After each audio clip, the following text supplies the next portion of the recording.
Bien, bonjour. Alors aujourd'hui, on va parler d'un sujet dont beaucoup de personnes me parlent. C'est un sujet qui intrigue énormément, qui même fait peur, parce qu'il est très peu connu. Il y a beaucoup de mythes qui tournent autour de ça, beaucoup d'idées préconçues. C'est quelque chose que je rencontre chez les personnes qui viennent me voir très très fréquemment, j'ai presque envie de dire tous les jours, à des degrés différents.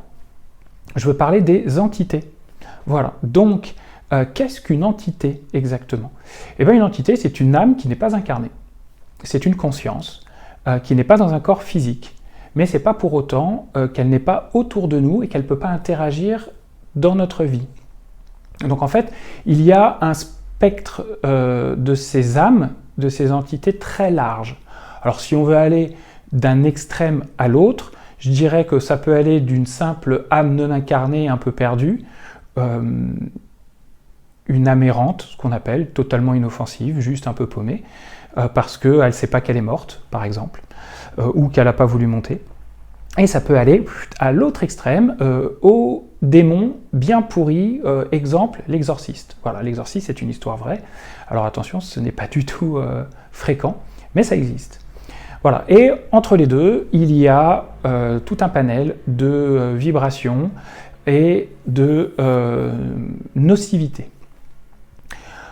Donc, vous avez donc des âmes errantes, grosso modo si on veut résumer, des âmes errantes plus ou moins intrusives, plus ou moins polluantes.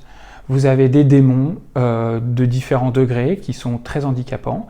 Là aussi il y a des degrés. Et vous avez, il y a aussi une autre catégorie, ce sont des bébés, des enfants qui sont accrochés à des gens, soit après des avortements ou après des fausses couches.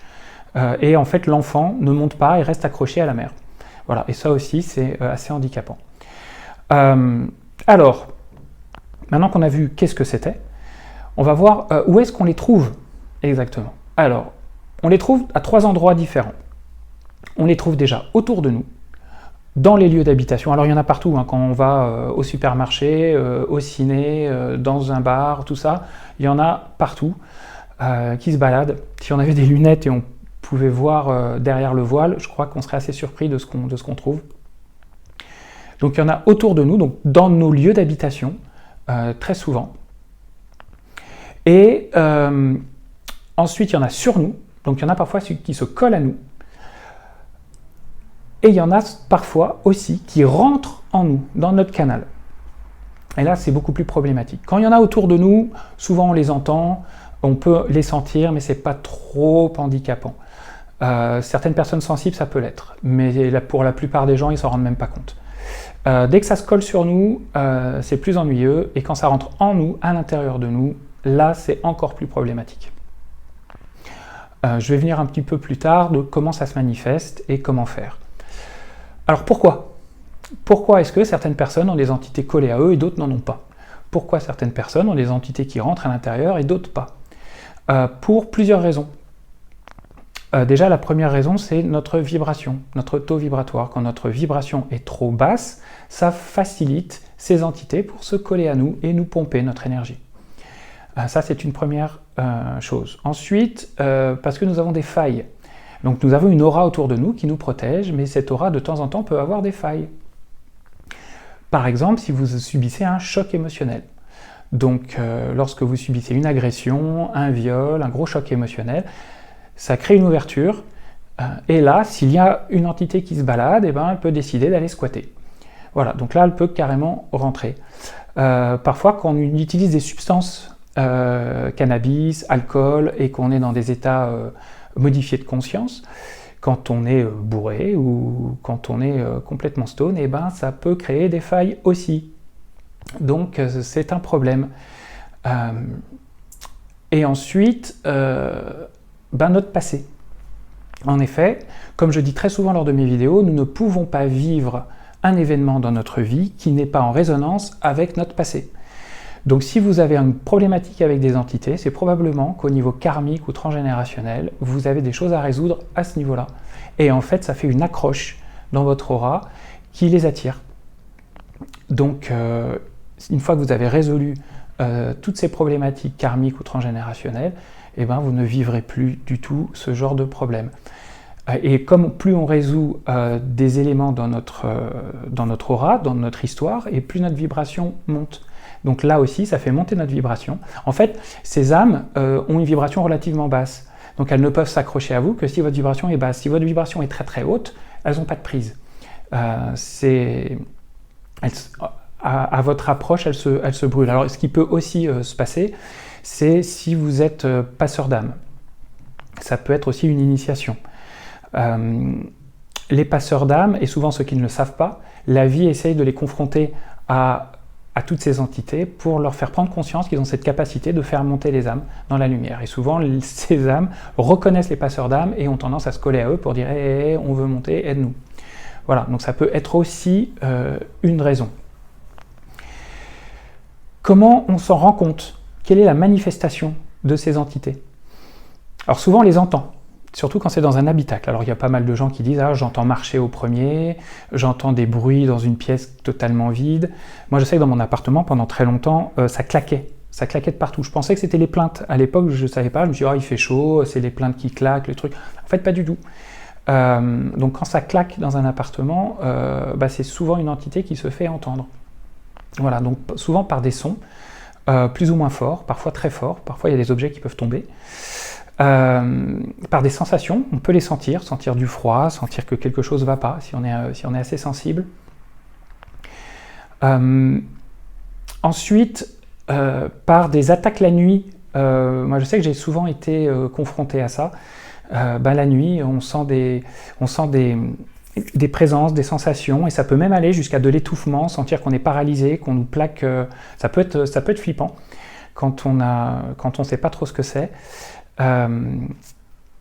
Et puis par des changements de comportement aussi. Alors, quand une entité se colle sur nous, on sent de la fatigue.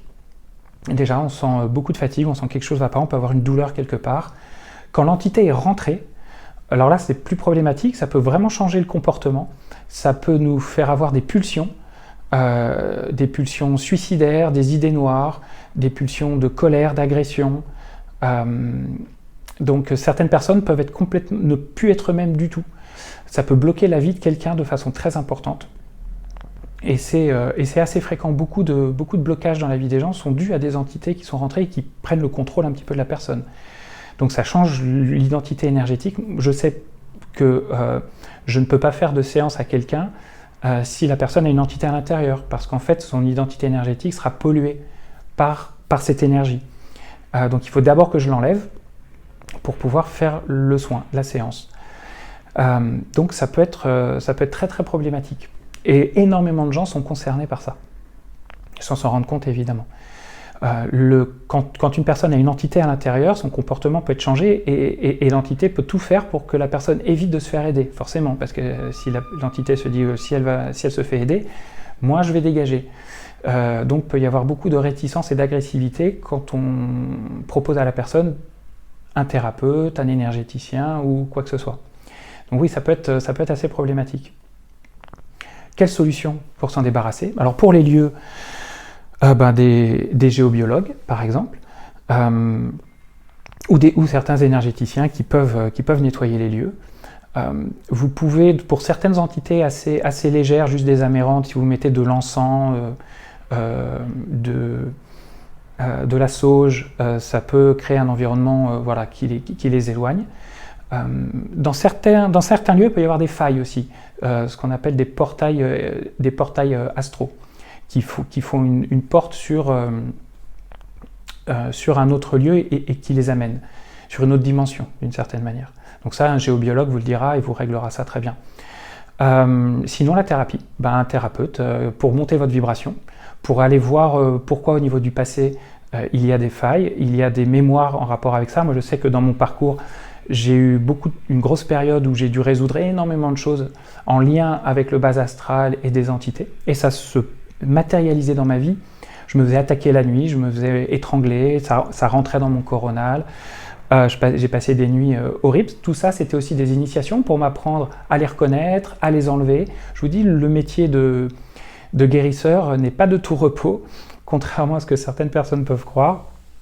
Un jour, j'ai une personne qui m'a dit « Ah, t'as de la chance d'avoir une connexion. » J'ai dit « Ouais, enfin, il y a aussi tout ce qui se passe derrière le voile que les gens ne voient pas pour pouvoir être connecté à ce niveau-là. Et c'est pas forcément rigolo tous les jours. Et ça peut même faire peur à certaines personnes. » Donc voilà, je me fais attaquer la nuit, j'entendais claquer partout, j'avais de la magie noire sur mon appartement qui en amenait, et tout ça, ça faisait partie aussi d'initiation pour me familiariser avec ce genre de phénomène, pour pouvoir aider les gens le mieux possible. Donc j'ai vu qu'en résolvant toutes les mémoires karmiques que j'avais de prêtre exorciste, de possession, de problématiques liées aux entités en tout genre, plus j'épurais ça de mon passé, et moins ça se présentait dans ma vie, moins j'en avais peur déjà, maintenant j'en ai plus peur du tout, et plus j'arrivais à gérer le problème, à aider les gens, et ça se présentait plus dans ma vie, voilà. Ou en tout cas de moins en moins. Donc faites-vous aider par un thérapeute, une personne compétente peut enlever ça très très bien. Plus la vibration du thérapeute est élevée, plus il va pouvoir traiter des problèmes qui ont des vibrations basses. En fait, par principe d'inversion, si notre vibration est à plus 10, on va pouvoir aller chercher jusqu'à moins 10. Voilà, donc c'est pour ça que pour un thérapeute, c'est très important de travailler sur lui et d'augmenter sa vibration, parce que ça va augmenter sa palette son rayon d'action, je pourrais dire. Voilà, donc faites-vous aider pour enlever ces entités, c'est très faisable, et n'en ayez surtout pas peur. C'est handicapant, mais il ne faut surtout pas en avoir peur. Et plus votre vibration augmente, qu'est-ce qui augmente la vibration? Déjà, ne pas en avoir peur, et puis régler vos problèmes émotionnels, vos problèmes passés, vos colères, vos tristesses. Tout ça fait que votre vibration augmente de plus en plus, de plus en plus. Réglez vos problématiques d'emprise, parce que techniquement, si vous avez une problématique d'entité qui se colle à vous, qui rentre à l'intérieur, qui rentre chez vous, par effet miroir, ça veut dire que vous-même, vous avez une problématique avec l'envahissement, avec l'emprise. Donc, parce que c'est une forme d'emprise et d'envahissement. Donc, peut-être que ce thème est à résoudre dans votre vie. Donc, plus vous l'aurez résolu, et moins vous vivrez des expériences d'emprise et d'envahissement, de quelque forme que ce soit. Donc ça aussi, encore une fois, c'est très très important de travailler sur vous pour résoudre tous ces problèmes. Et puis sans la thérapie, comment faire pour que ça ne se produise plus? C'est votre vibration. Tout simplement, augmentez votre vibration, soyez le plus positif possible, les meilleures pensées possibles.